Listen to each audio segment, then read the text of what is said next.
salutare tuturor! Suntem live pe Roblox și astăzi încercăm ceva foarte tare. Dacă aveți sfaturi sau vreți să ne jucăm împreună, scrieți în chat. Nu uitați să apăsați butonul de like dacă vreți să mai vedeți episoade genul ăsta.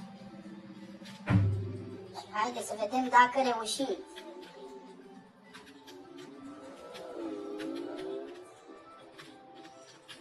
Hop. Hop, hop. Ups! Ups! Și am căzut în lacul dragonului verde.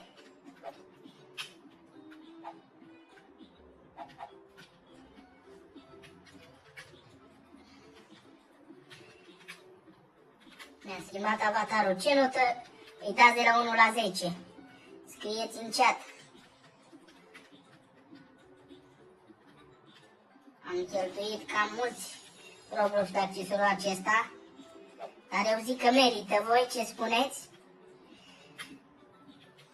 Sper să reușesc de data aceasta. Ia să vedem. Super dragonul. Super dragonul. Ups! Și din nou am căzut. Nu e o problemă, reluăm de la cap. Super dragonul.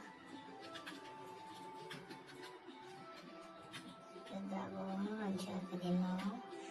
Super, super. Super. Sperăm să reușim.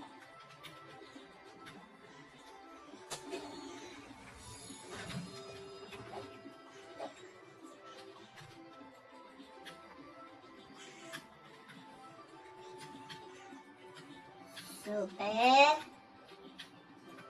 Haide, super dragonul!